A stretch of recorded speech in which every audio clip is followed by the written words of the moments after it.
ہم عشق کرتے اپنے نبی صلی اللہ علیہ وسلم سے، لیکن ہم انہوں نے جو ان کی سیرت پہ عمل نہیں کرتے، اور اس کی وجہ سے ہمارے حالات اچھے نہیں ہیں۔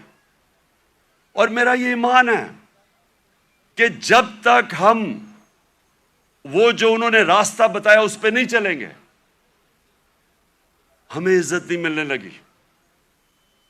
پرائم منسٹر باہر جاتا ہے اور بھیک مانگ رہا ہوتا ہے، جی مجھے پیسے دے دو نہیں تو ہمارا ملک تباہ ہو جائے گا۔ سب 22 کروڑ لوگوں کے لیے، ہم سب کے لیے شرمناک ہے کہ وہ ملک جس کا نعرہ تھا پاکستان کا مطلب کیا، لا الہ الا اللہ، یہ بڑا نعرہ ہے، یہ دعویٰ ہے بہت بڑا، یہ اللہ سے وعدہ ہے کہ اللہ تیرے سوا کوئی خدا نہیں ہے۔ وہ آج ایسے پھر رہا ہے دنیا میں، کوئی آتا ہے گورے رنگ کا، کوئی باہر سے آ جاتا ہے، سارے گر جاتے ہیں اس کے سامنے۔ نہ عزت ہے، نہ آزادی ہے۔ جو حکم ملتا ہے کہ اچھا جی روس سے تیل نہیں لینا، ہم نہیں لیتے کیونکہ حکم آیا باہر سے۔ تو میرے پاکستانیوں، ہمیں آج اس مبارک دن پہ اپنے ریفلیکٹ کرنا ہے، غور اور فکر کرنا ہے کہ ہم نے کیسے اس قوم کو اس قوم ادھر پہنچانا ہے جس کے لیے یہ ملک بنا تھا۔ یہ ملک اس لیے نہیں بنا تھا کہ تھوڑے سے لوگ، 1% لوگ امیر ہو جائیں اور پیسے بنائیں اور قانون کے اوپر چلے جائیں اور باقی لوگ ان کی غلامی کریں، اس لیے نہیں ملک بنا تھا۔ ملک بنا تھا، ایک بڑا خواب تھا کہ ہم ان پرنسپلز پہ چلیں گے، اور دنیا کی تاریخ شاہد ہے کہ وہ 10 سالوں کے اندر، 10 سال، زیادہ دیر نہیں، 10 سالوں کے اندر وہ قوم کھڑی ہو گئی تھی۔ پہلے 4-5 سال تو مشکل سے، پہلے 4-5 سال تو امہ سروائیو کر رہی تھی بڑی مشکلوں سے، کبھی جنگ احد، پھر جنگ خندق، بڑی مشکلوں سے امہ نے اپنے آپ کو بچایا، قربانیاں دے کے اپنے آپ کو بچایا۔ اس کے بعد وہ پھر ان کا عروج شروع ہوا۔ قومیں قربانیاں دے کے بنتی ہیں، قومیں بھیک مانگ کے اور قرضے دے کے اور دوسروں کے سامنے ذلیل ہو کے نہیں قومیں بنتی۔ قومیں بنتی ہیں جب، جس طرح دنیا کے عظیم لیڈر نے اپنی مثال دی کہ جب جنگ خندق کے اندر مشکل وقت تھا، کھانا پینا نہیں تھا کیونکہ وہ چاروں طرف مکہ کے وہ کفار نے گھیرا ہوا تھا ان کو، تو لوگوں کو کہا پیٹ ایک پتھر باندھو پیٹ پہ، اپنے پیٹ پہ 2 پتھر باندھے ہوئے تھے۔ لیڈر نے قربانی دے کے اپنی قوم کو کھڑا کیا تھا۔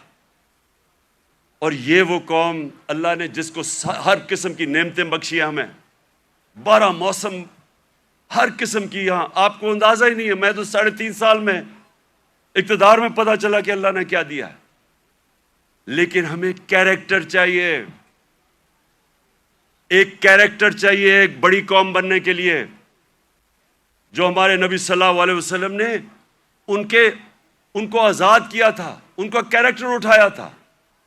ایسا کیریکٹر تھا کہ انڈونیشیا اور ملیشیا کے اندر کوئی مسلمان فوج نہیں گئی، صرف مسلمان تاجروں کی وجہ سے، ان کے کیریکٹر کو دیکھ کے لوگ مسلمان ہو گئے۔ حضرت معین الدین چشتی جب راجپوتانہ میں آئے تو وہاں تو کوئی مسلمان ہی نہیں تھا، راجپوتانہ میں تو کوئی مسلمان نہیں تھا۔ جب وہ گئے تو لاکھوں لوگ ان کے جنازے پہ آئے۔ کیریکٹر سے انہوں نے بدلا۔ جو ساری جو 10 سال تھے، 622 اور 632، ٹوٹل لوگ کہتے ہیں جی تلوار سے اسلام پھیلا۔ جو ٹوٹل جو مسلمان اور جن کا مقابلہ تھا مخالف، جو ٹوٹل لوگ جنگوں میں مرے تھے وہ 1200-1300 تھے۔ 1200-1300 10 سال میں لوگ جنگوں میں مرے تھے۔ فکری انقلاب تھا، ذہن بدل گئے تھے، اور ذہنوں نے انسان کو بڑا انسان بنایا تھا، آزاد ذہنوں نے۔ تو آج میں اس لیے یہ بڑا مبارک دن ہے کہ ہم سب کو آج اپنے ملک کو اٹھانے کے لیے اپنا کیریکٹر غور کرنا چاہیے کہ ہم اپنے آپ کو کیسے بدل سکتے ہیں. نبی کی سیرت پہ چلیں. میں نے رحمت اللہ عالمین اتھارٹی بنائی. مقصد اس کا کیا تھا کہ ہمارے بچوں کو سیرت نبی سے ان کا کیریکٹر مضبوط کریں. یونیورسٹی کالجز کے اندر ڈیبیٹس ہوں, سارے ڈسکس کریں. ہمارے انٹلیکٹ ہماری جو اسکالرز ہیں وہ ڈسکس کریں کہ اللہ نے کیوں ہمیں حکم دیا ہوا ہے کہ نبی کی سنت پہ چلو ہماری بہتری کے لیے, اور وہ کیا انہوں نے قدم کیا کہہ رہے, کیسے چینجز کیے. ایک ایسے اتنی دنیا میں اتنے تھوڑے وقت, دنیا کی تاریخ میں اتنے تھوڑے وقت کبھی اتنے گریٹ لوگ نہیں آئے. ہر انسان کوئی نہ کچھ بن گیا. اگر یہ مغرب میں ہوتے آج یہ فنومنا, تو ایک کے اوپر کتابیں لکھی جا رہی ہوتی. حضرت خالد بن ولید پہ کتابیں لکھی جا رہی ہوتی, ان کے اوپر ریسرچ ہوتی کہ وہ کیا تھا, کبھی وہ جنگ ہی نہیں ہارے, اور ہر کوئی جنرل بن گیا. حضرت بلال 2 کیمپینز میں وہ لیڈ کر کے گئے, ایک غلام ایک جنرل بن گیا. اس کے اوپر کبھی کام نہیں کیا, ہمارے اسکالرز نے نہیں کام کیا. رحمت اللہ عالمین اتھارٹی کا مطلب ہی یہ تھا کہ اسکالرشپ آئے اور وہ کام کرے اس پہ, تاکہ اپنے یوتھ کو تو بتائے. کیونکہ اگر آپ نہیں بتائیں گے, ان کے اوپر تو مغربی کلچر کی جلغار ہوئی ہے. موبائل فون سے بچوں کو وہ مٹیریل مل رہا ہے جو انسانی تاریخ میں نہیں بچے اب کو ملا. تو جب تک آپ ان کو سیرت نبی سے ان کو مضبوط نہیں کریں گے, وہ کیسے, یہ جو اتنا آنسلاٹ ہے ایک وہ کلچر کا جو بالکل مختلف ہے ہمارے دین سے, ہماری تاریخ سے, ہمارے کلچر سے, وہ کیسے مقابلہ کریں گے ان کو جب تک ان کو آپ مضبوط نہیں کریں گے.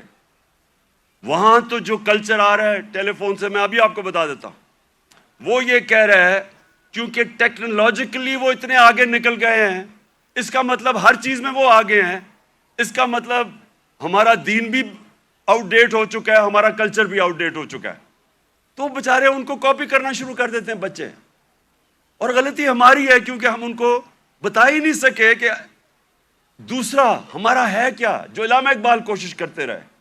تو یہ رحمت اللہ عالمین اتھارٹی کا مقصد ہی یہ تھا کہ ہم ابھی سے اپنے بچے, کالج اسٹوڈنٹس, یوتھ, ان کو تیار کریں کہ 21ویں صدی میں آپ نے کیسے آپ نے فیس کرنا ہے دنیا کو. ماں خاص طور پہ ماؤں کے اوپر جو اب پریشر ہے, مجھے تو پتہ ہے کیا پریشر پڑا ہوا ہے یہ موبائل فون کی وجہ سے, جو بچوں کے لیے اب آ گیا.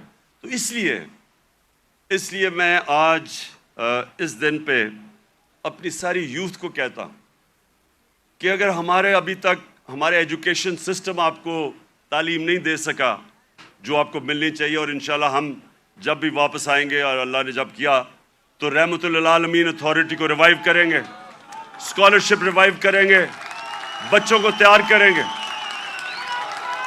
اور میں یہ چاہتا ہوں, دیکھیں آخری بات میری جو آخری بات ہے وہ یہ سن لیں. یہ تو اللہ کا سب سے بڑا تحفہ ہے کہ وہ کسی کو ایمان دیتا ہے یا نہیں دیتا. کوئی کسی کو زبردستی دین میں نہیں لا سکتا, لیکن ہمارا فرض یہ ہے کہ کم از کم ہم اپنی یوتھ اور بچوں کو ان کی فاؤنڈیشن تو بنا دیں, ان کی بنیاد تو رکھ دیں, ان کو بتا تو دیں کہ آپ کا دین, اور خاص طور پہ شروع ہمیشہ سیرت نبی سے کریں, اس کے بعد قرآن کی تعلیم دیں. سیرت نبی ایک ایسی چیز ہے جو میں اپنے آپ سے کہہ رہا ہوں کہ میری تو پہلے مجھے نبی کی سیرت میں نے پڑھی اور سمجھی, ان کی تاریخ, ان کی زندگی, پھر مجھے قرآن کی سمجھ آئی. اس سے پہلے مجھے قرآن کی سمجھ ہی نہیں آتی تھی. تو جب تک مجھے سیرت نہیں پڑھی پھر مجھے سمجھ آنی شروع ہوئی. تو دونوں پڑھانی چاہیے, لیکن ابھی سے ہی ہمیں میں اپنے یوتھ کو اب کہتا ہوں کہ کتابیں پڑھیں, نبی صلی اللہ علیہ وسلم کی زندگی پڑھیں, سمجھیں کہ وہ دنیا میں کیا ہوا تھا. کبھی دنیا کی تاریخ میں ایسا فنومنا نہیں آیا اور اس کے بعد جو پھر اللہ آپ کو ہدایت کرتا ہے نہیں وہ آپ کی قسمت ہے، لیکن کم از کم اس سے آپ تیار ہو جائیں گے دنیا 21ویں صدی کا مقابلہ کرنے کے لیے. بہت بہت شکریہ.